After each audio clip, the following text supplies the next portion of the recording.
Tudo às claras no ar, respondendo perguntas de vocês. Era para esse vídeo ter saído na quinta-feira, tá saindo na sexta-feira porque eu tive uma quinta-feira um pouco complicada.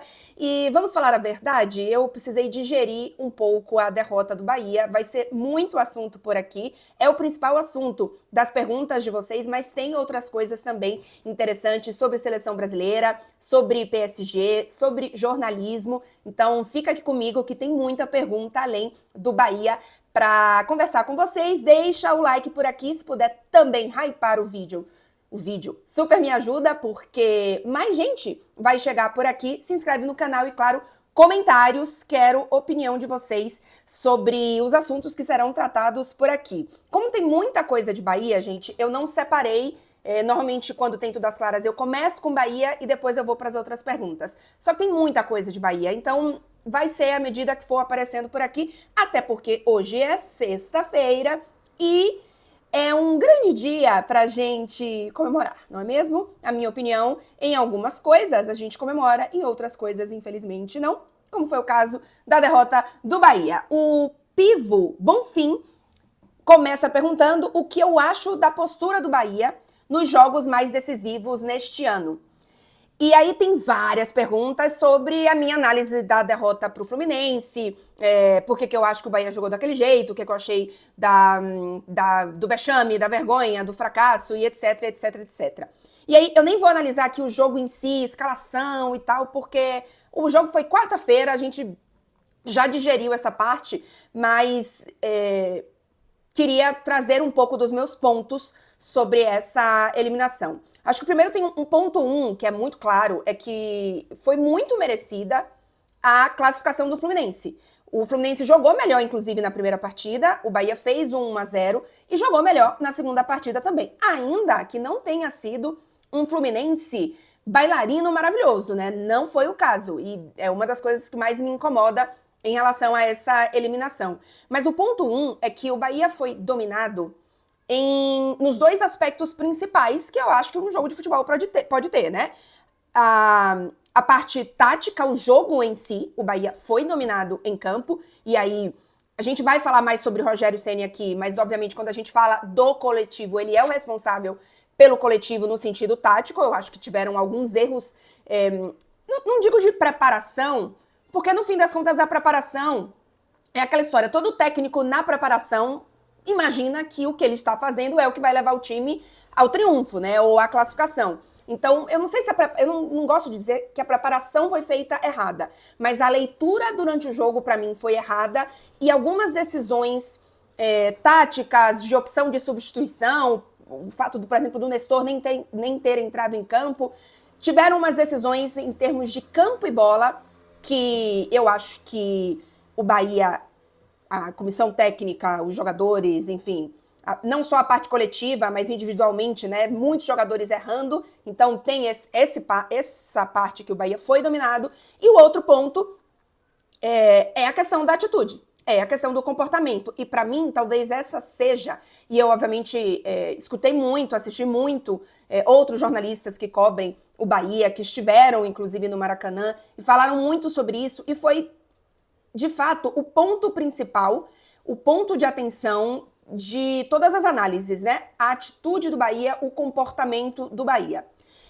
Eu vou ser muito sincera para vocês, eu não gosto mesmo de usar a palavra covarde, porque para mim, para falar que alguém assim foi covarde, eu acho que essa é uma decisão ou uma atitude que tem uma decisão que é consciente.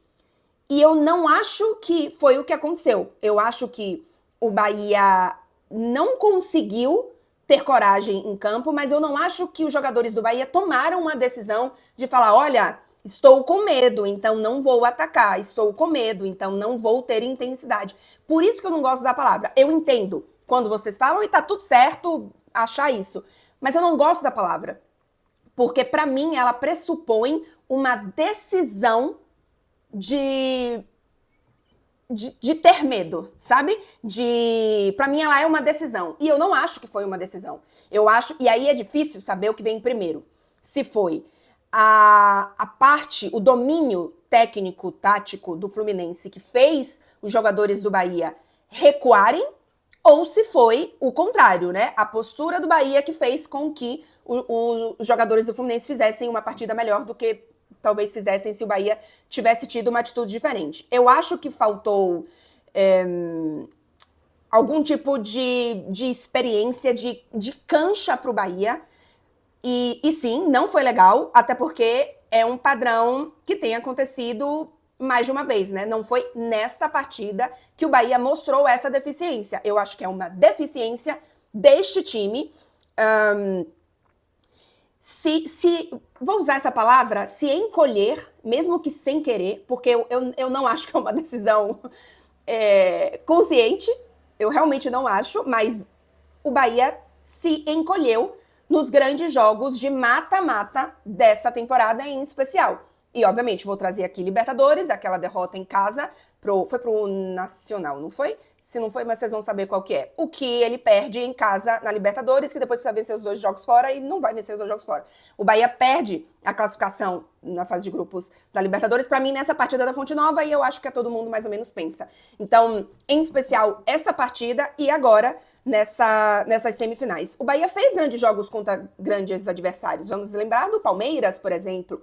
Então, eu acho que, em certo ponto, o Bahia subiu de prateleira, criou uma casca maior, tem mostrado uma consistência, uma regularidade maior em partidas, por exemplo, do Campeonato Brasileiro. O Bahia está brigando pelo G4 no Campeonato Brasileiro. O Bahia, para mim, está nessa briga, né, de vaga direta para a Libertadores.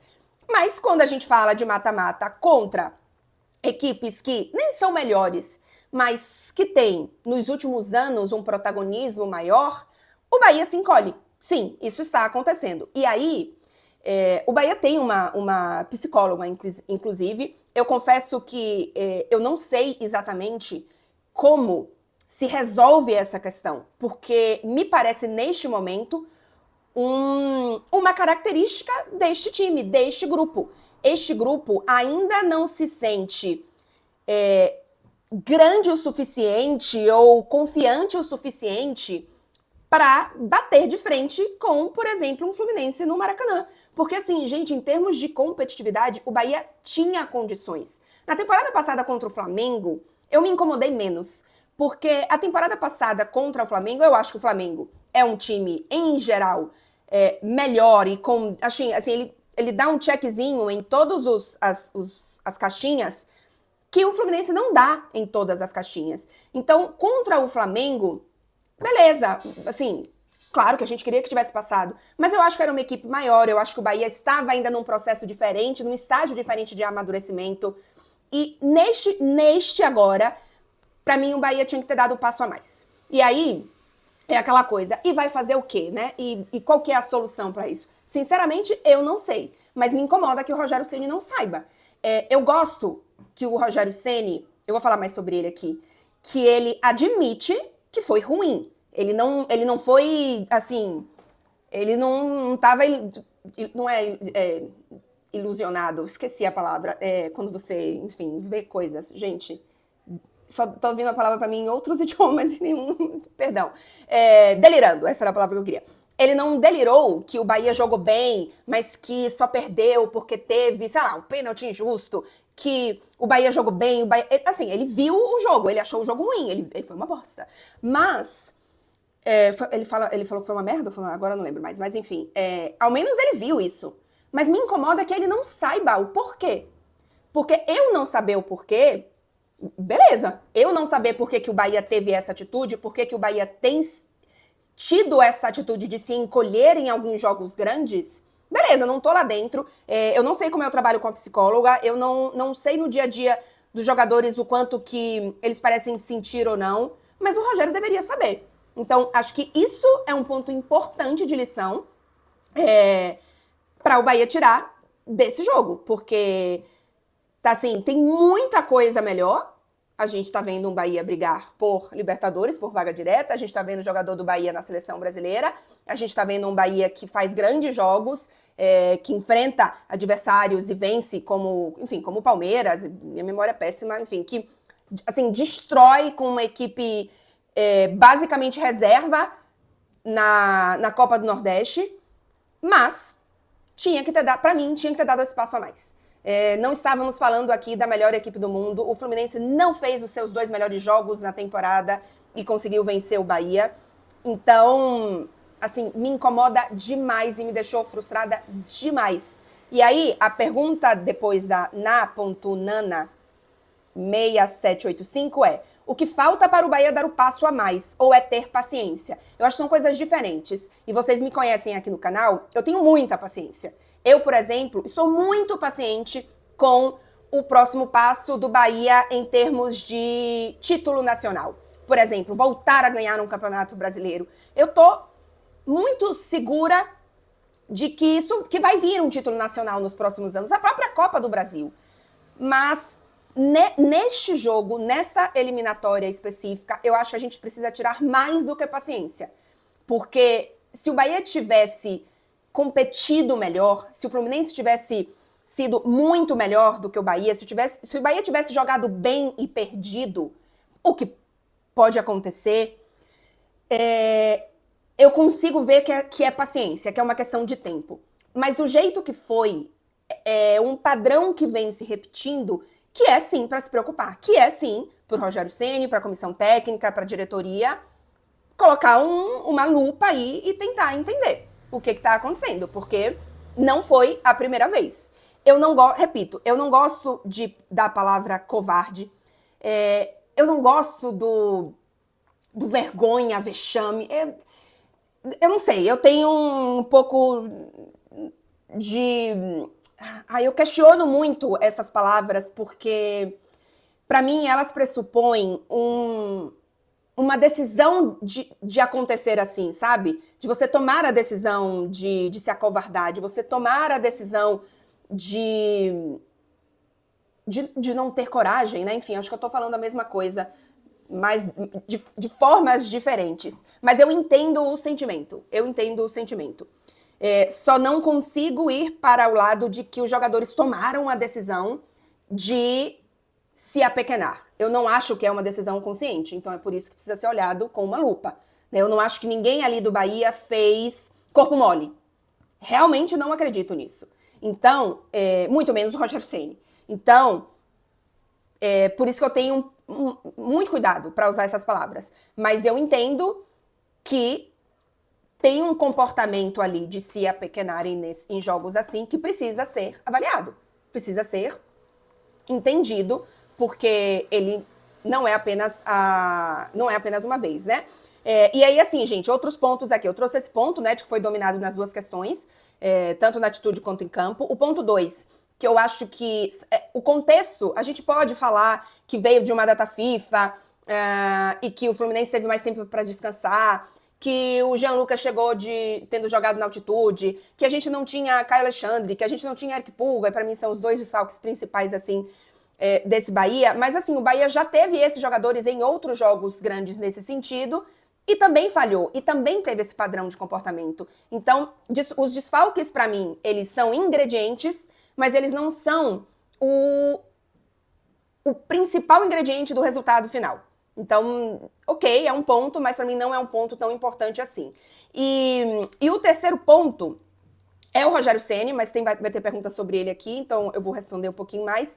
E o outro ponto que eu queria trazer é essa questão dos jogos grandes de mata-mata, né? O Bahia ficou abaixo, o Bahia ficou devendo nessa questão, especialmente, né? Já falei aqui, Libertadores e Fluminense, e o Bahia precisa dar esse passo a mais. Ele precisa começar a se comportar como protagonista. Ele já está numa prateleira de mais protagonista do que ele era antes. É um Bahia que volta a Libertadores, é um Bahia que briga por G4, é um Bahia que vence grandes e talvez os melhores, que já consegue, né, bater de frente, brigar, vencer Palmeiras. Estou citando muito Palmeiras aqui porque é o que eu tô lembrando mais. Mas precisa dar o passo a mais, né? E óbvio, a gente queria que esse passo a mais fosse imediato. Não é assim que acontece. E, repito, eu tenho muita paciência, eu continuo acreditando no projeto. Me incomoda muito a história de que, terra arrasada, projeto péssimo. Nada disso. Mas está muito claro que algo sobre esta questão do comportamento de o que faço com esse protagonismo, como me comporto com esse protagonismo, isso precisa ser avaliado. Pergunta agora do Victor Cavalcante. Na verdade, a mesma pergunta eu só vou citar porque ele faz o que o Bahia precisa para dar o próximo passo para brigar por coisas maiores no Brasil. Eu acho que precisa colocar uma lupa nessa questão e o elenco, obviamente, também precisa cada vez estar melhor, né? Então, acho que o Bahia, por exemplo, neste momento, ele segue sem ter um goleiro de primeira prateleira. Então, vamos entender o que está acontecendo. O Isaac Marcos acha que as lesões de Dembélé e Désiré Doué irão limitar o desempenho do PSG? Isaac, se tem uma equipe construída para que ausências individuais não interfiram no seu jogo, essa equipe é o PSG. O PSG tem condições coletivamente de fazer isso. Eu acho que no Campeonato Francês não vai fazer nenhuma diferença, até porque o Dembélé e o próprio Désiré Doué seriam poupados em muitos desses jogos. O Luiz Henrique administra bem isso. Para o jogo contra a Atalanta em casa, talvez não faça tanta diferença. Para o jogo contra o Barcelona, aí sim eu acho que, obviamente, contra uma equipe num nível muito mais parecido com o do PSG que outras equipes, um momento do Dembélé, um momento do Désiré Doué, um detalhe de um dos dois pode ser o que viria a definir a partida. Mas se tem uma equipe que foi construída e trabalhada para não depender de um ou outro jogador, essa equipe é o PSG. Então, talvez em outras equipes esse um jogador fizesse mais diferença. Eu acho que no PSG a ideia coletiva é que não seja por esse caminho. Pergunta agora o Joab Souza dos Santos. Joab, eu finalmente acertei seu nome, né? Eu falava João B, é Joab, não é isso? Me pergunta o que é um jogador craque. Quem seriam os craques de hoje dentro de seus conceitos? Gente, eu fiquei pensando muito nessa pergunta. E aí eu quero a opinião de vocês aqui. Quem são os craques para vocês? Eu tenho muita dificuldade de chamar um jogador de craque. Muita dificuldade. Eu preciso de muita coisa para eu chamar um jogador de craque. E além de precisar de muita coisa, eu tenho... E aí, gente, isso é muito subjetivo, isso é muito pessoal. Eu tenho uma imagem de jogador craque e que talvez seja até um pouco saudosista, tá? De que tem mais a ver com técnica e elegância do que muitas vezes com títulos e resultados. Então, por exemplo, não sei, para mim um Lewandowski, eu não chamo Lewandowski de craque, eu não chamo Haaland de craque, eu não vou chamar quem mais de craque. Gente, sinceramente, o próprio Dembélé, eu não chamo de craque, apesar de eu achar que ele merece a bola de ouro nessa temporada. Mas eu tenho muita dificuldade com a falta de elegância e com uma coisa talvez mais de pensar o jogo, de ter além da técnica, da movimentação e dos números, essa coisa um pouco mais saudosista, sabe? Do camisa 10 ser o único craque do time. Eu tenho um pouco disso, então eu tenho dificuldade de colocar alguns jogadores como craques. Mas eu vou trazer, assim, alguns que vocês vão discordar totalmente, como, por exemplo, é o caso do Dybala. Para mim, o Dybala é craque. Ele não é um dos maiores vencedores de lugar nenhum. Ele vive cheio de lesão, ele não tem números absurdamente maravilhosos, mas quando ele joga bem, para mim ele é craque. E quando ele joga bem, não. Quando ele joga, né? Ele é craque. Mas, por exemplo, De Bruyne, para mim, craque. Consigo chamar de craque. Eu anotei aqui, para não esquecer.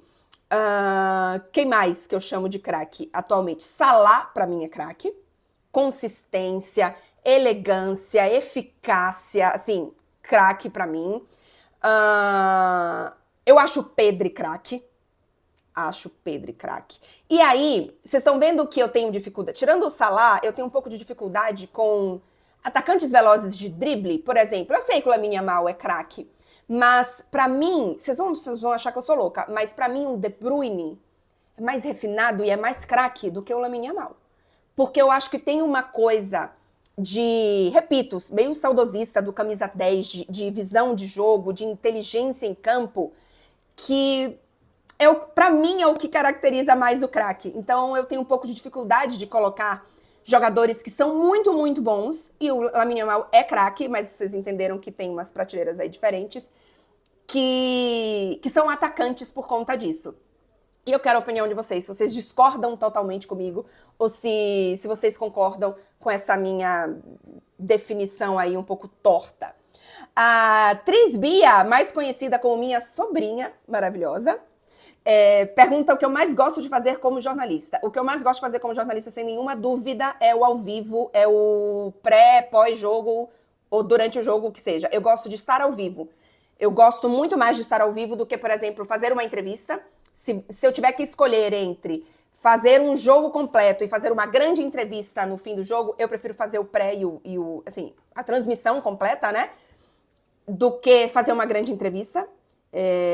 Assim, no sentido de curtir mais, né? De aproveitar mais. Eu me sinto mais à vontade, por exemplo, num pré-jogo de Champions, quando a Tainá, ou que seja o André, enfim, que me chama do estúdio para dar as informações, para comentar alguma coisa, para trazer uma visão, eu me sinto muito mais à vontade neste momento e pode me deixar 1 hora falando, que eu fico 1 hora falando, do que no pós-jogo para fazer uma entrevista com o Luiz Henrique.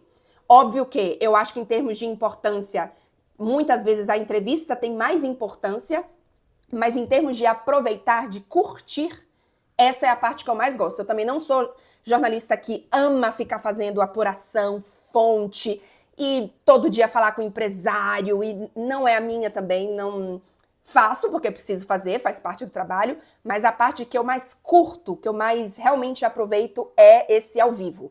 Em especial em dias de jogos, não só, mas em especial em dias de jogos. Pergunta agora do Oliveira S. Smith, que é: acha que a Itália ficará de fora de mais uma Copa do Mundo? Gosto demais da Azzurra. Imagina eu, também gosto. Gente, eu tô preocupada com a Itália. Assim, a Itália, ela busca o drama, mesmo quando o drama não quer estar ali. Ela vai lá e faz volta aqui, o drama. Eu não acho que é um time, em termos de qualidade, ruim. Gente, eu fui ver, por exemplo, os últimos jogos da Itália agora na data FIFA. A gente, né? Mas no sentido de que vocês entenderam. Donnarumma no gol, que é um dos melhores goleiros do mundo. Na lateral esquerda você tem o Di Marco, que pra mim é um dos melhores laterais esquerdos do mundo. Na lateral direita você tem o Di Lorenzo, que pra mim é um muito bom jogador. Aí você tem uma defesa, uma zaga, uma dupla de zaga com Bastoni e Calafiori, pra mim 2 dos melhores zagueiros do mundo também. E você tem no meio-campo Tonali e Barella, pra mim 2 meias melhores do mundo também. Aí, ó, Barella é craque também. E aí, pelo menos essa espinha dorsal, essa parte de arrumar a cozinha e ter controle de jogo e qualidade de jogo, a Itália deveria estar fazendo. Sim, eu acho que, por exemplo, agora a gente está tendo o Moise Kean, o Retegui, aí, enfim, vai ser, não sei, o Politano, o Raspadori, e aí eu acho que quando a gente vai um pouco mais pra frente, a gente realmente tem uma queda de qualidade mesmo para os jogadores que estão mais atrás. Apesar de que, enfim, o Moise Kean tá resolvendo e tentando resolver, o Retegui também. Mas a Itália deveria jogar melhor, deveria ser mais consistente, deveria ser mais segura, só com esses jogadores de trás que eu falei, do meio para trás. Deveria, e não é isso que acontece. Então, assim, é tenso. A Itália, nesse momento, ela é a segunda colocada, né, do grupo de classificação, no seu grupo para classificação para a Copa. Para mim, tá bem difícil classificar direto, porque ela não depende só dela. Na verdade, ela, assim, mesmo que ela vença todos os jogos, incluindo o último jogo contra a Noruega, que seria um confronto direto, né, para definir a vaga, a Itália precisaria tirar o saldo de gols. E não vai tirar o saldo de gols, porque, assim, coisa de mais de... Teria que fazer sei lá, 20-0 na Noruega. Não vai fazer um 20-0 na Noruega. Então, a esperança da Itália é a Noruega tropeçar, para a Itália aí sim conseguir vencer a Noruega, né? E assim, precisa vencer todos os seus jogos, né? Mas seria a única forma de classificar direto. E aí, assim, você não depende de você, né? Ou ir para os playoffs. O Gattuso não é um grande técnico, não é um técnico que vai melhorar esse time, que vai fazer, sabe, maravilhas com essa equipe, mas eu acho que ele pode ser um técnico que, primeiro, coloque uma atitude diferente aí em campo. Eu acho que é uma característica da personalidade dele. E eu acho que até que ele colocou um pouco disso nessas últimas 2 partidas da Itália, a história de não se render, de, assim, colocar alma em campo. Eu acho que ele consegue um pouco disso. mas ele vai precisar fazer a gente estava falando isso no Melhor Futebol do Mundo. O Gattuso vai precisar fazer o espaguete ao sugo, né? Que seria o feijão com arroz dos italianos. Assim, ele precisa fazer a coisa mais básica.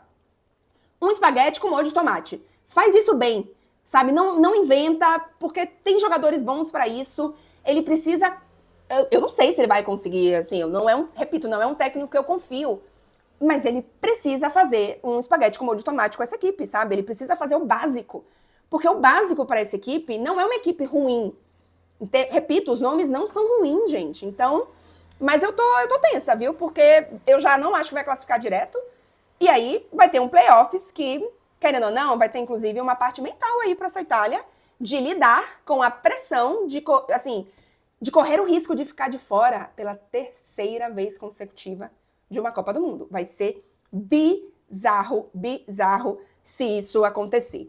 O Silva Lucas agora pergunta: acredita que o Rogério Ceni está evoluindo ou já atingiu seu teto? Sensação que falta o algo mais. Silva Lucas, para mim o Rogério Ceni está evoluindo. Gente, assim, não dá para negar que nos últimos 2 anos, e inclusive o Rogério acabou de completar 2 anos no Bahia, o Bahia evoluiu. O Bahia tinha mais limitações táticas, enfim, variações e etc, que eu acho que o Rogério evoluiu. O Rogério evoluiu em muitas coisas.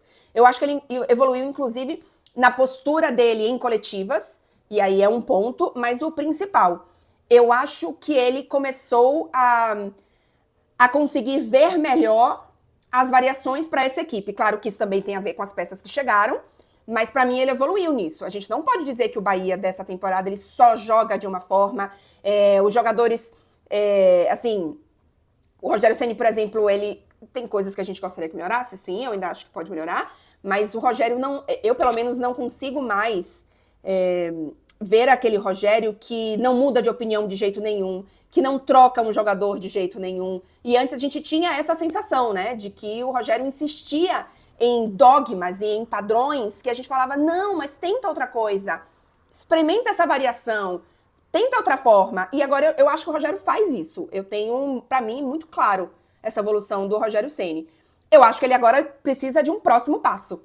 Esse próximo passo, esse algo a mais, Silva, eu também acho que tá faltando. E ele precisa acontecer. Mas eu ainda acredito que esse passo a mais possa vir com o Rogério Ceni, porque assim como ele evoluiu em outras coisas, eu também acho que ele pode evoluir nisso. E aí, talvez seja uma análise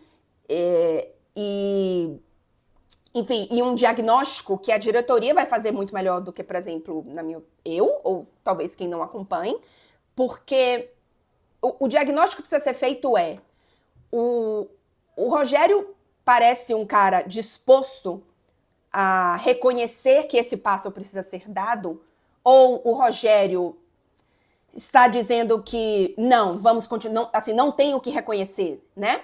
Eu tenho a sensação que ele reconhece, tá? Especialmente pela última coletiva. Só que ele precisa descobrir como dar esse passo a mais, né? A diretoria precisa entender. Mas eu realmente acho que o Rogério, assim como ele evoluiu em outro ponto, eu acho que ele pode evoluir nesse ponto. Mas a primeira coisa é o diagnóstico de que ele precisa reconhecer que ele precisa fazer essa evolução. Porque, claramente, o comportamento, o padrão desta equipe em certas situações, né, de mata-mata, de pressão, de ter uma vantagem no Maracanã, enfim, é um comportamento que o principal responsável é o líder da equipe. E o líder desta equipe é ele. Então, se ele reconhecer isso e ele está disposto a dar espaço, eu ainda acredito e eu não acho que ele bateu no teto.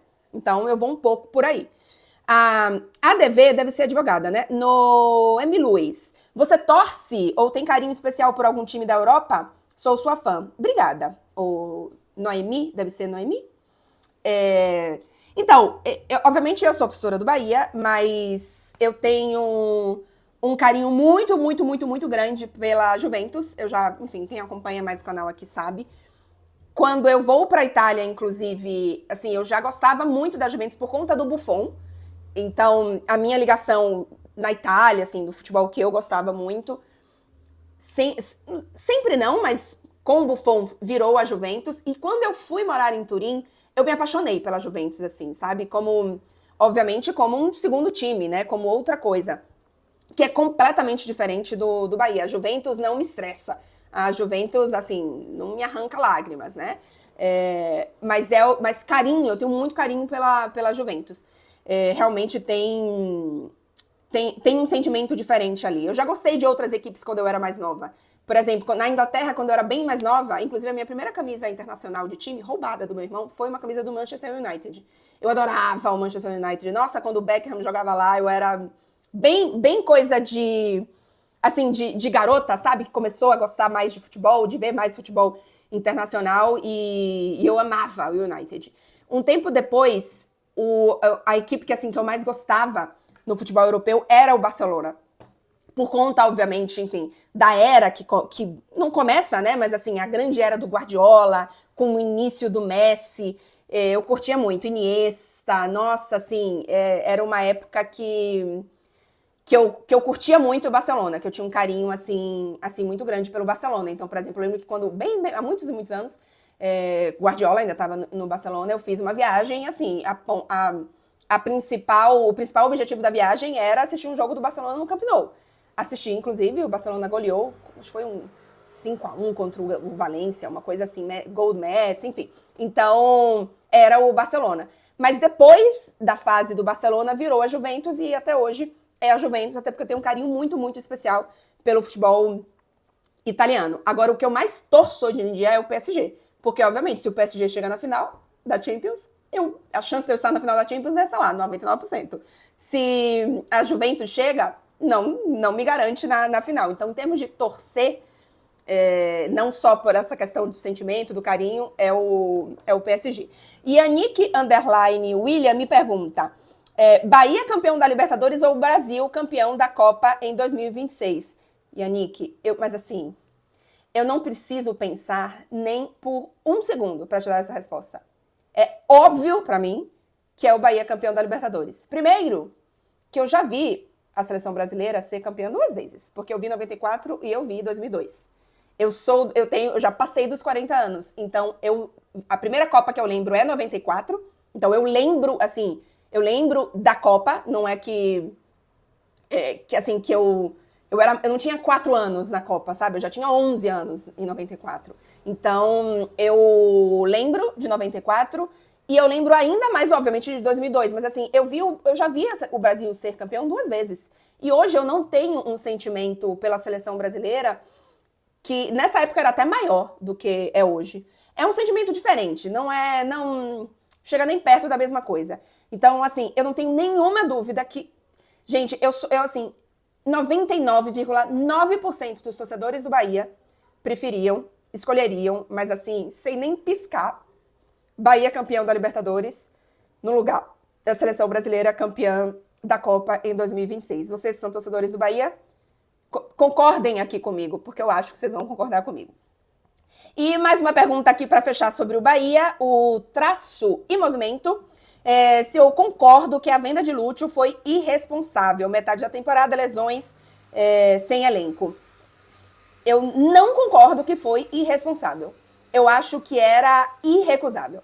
Não tem nenhuma condição de você não aceitar 20 milhões de euros, mais os bônus, né, que pode chegar a 22 milhões, pelo Lúcio Rodrigues. Não tem nenhuma condição de você não aceitar isso. E o Bahia ainda mantém 25% de uma futura venda, né?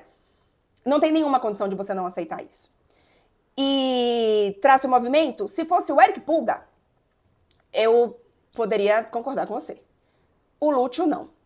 Porque o Lúcio, eu entendo que, sim, ficou faltando uma peça, é um elenco que ficou defasado com a saída do Lúcio, mas financeiramente não tem para onde correr, e a gente precisa lembrar que assim, o Grupo City, ele tem 2 coisas, né? Obviamente que tem a parte esportiva. Eu não tenho nenhuma dúvida que o Grupo City vai fazer e quer fazer o Bahia ser protagonista, ser campeão, não apenas um celeiro de talentos, né? Um aquário para você pescar para as outras equipes do clube. Não acho que é o caso. E por tudo que eles têm mostrado desde que eles chegaram, realmente não é. E a outra parte é uma questão também de você ter saúde financeira, né? E assim, as contratações do Bahia, e o Cadu Santoro já falou isso, né? O perfil de contratação desse Bahia não é só de melhoria de elenco, de qualidade de jogador para o presente, mas também a possibilidade de negociação desses jogadores. Então, o Bahia vai pagar bem por um jogador mais jovem com uma possibilidade de revenda depois, do que pagar a mesma coisa por um jogador mais velho que depois você não vai ter poder de revenda. Então, tá no perfil. Tá no perfil. Para mim, não tinha nenhuma condição do Bahia não aceitar essa venda pelo Lúcio. E assim, o Lúcio não é titular do Bahia. Eu acho que é um jogador que ia ajudar muito, que em algumas fases estava melhor e podia ser mais importante do que recentemente, mas ele não é titular do Bahia. Ele não é um jogador titular do Bahia. Então eu tô bem tranquila com essa venda, viu? Assim, todo sucesso. Eu acho que esportivamente foi uma decisão errada do Lúcio. Eu não teria, mas assim, o Lúcio tem poder de decisão, né? Vai ser uma questão financeira aí, uma escolha dele que acontece. Luan Oliveira, prof, me perguntou, o que achou da seleção até aqui? Será que vai acertar até a Copa? Luan Oliveira, assim, não necessariamente bons ciclos rendem títulos, porque para mim, a Copa passada, a seleção brasileira para mim chegou com a melhor preparação possível, o melhor ciclo possível para ganhar a Copa do Mundo. E não ganhou. Então não é garantia. A Argentina teve um ciclo conturbadíssimo, troca de treinador, falta de confiança, assim, não tinha grandíssimos jogadores e foi campeão. Então, eu não acho que é o ciclo que define, mas, para mim, quanto melhor o ciclo, maior chance, né, na teoria, mas não é definitivo, não é decisivo. Mas eu gosto do técnico, eu acho que a gente tem nomes para isso, eu acho que o Ancelotti tem uma postura, um nome, uma experiência para tomar decisões que outros técnicos não tomariam, para pensar exclusivamente no jogo da seleção, em como a seleção vai ganhar a Copa. Assim, o Ancelotti não tá nem aí se vão criticar quem ele convocou ou não. O Ancelotti não tá nem aí se os jornalistas, se os torcedores, se tal jogador tem que estar. Ele não tá nem aí pra isso. Ele quer resolver o problema, entendeu? Ele quer ali, a curto prazo, porque falta menos de um ano, resolver o problema dessa seleção. E tem qualidade. Então, pra mim, eu acho que pode fazer um bom time, porque eu acho que tem condições para isso. Eu acho que tem as ferramentas para isso. Sinceramente, eu não achava que tinha as ferramentas com o Dorival, porque eu não acreditava no trabalho do Dorival. Todo respeito, mas eu não acreditava na seleção brasileira, neste momento, no trabalho do Dorival Júnior. E eu acredito no trabalho do Ancelotti. Então, para mim, pode acertar até a Copa e a gente pode ter alguma coisa mais interessante por aí. O Felipe Gox me pergunta se o Bahia tem a pior SAF. Não pergunta, ele está dizendo que é uma afirmação. O Bahia tem a pior SAF do Brasil. Felipe, daqui a 5 anos você me conta se o Bahia tem a pior SAF do Brasil. Eu penso no extremo oposto. Para mim, o Bahia tem a melhor SAF do Brasil. E por que para mim é a melhor SAF do Brasil? Porque ela não é um projeto de curto prazo. Então, daqui a 5 anos, daqui a 10 anos, você me conta como é que tá a SAF do Botafogo. Você me conta como é que tá a SAF do Cruzeiro. Você me conta.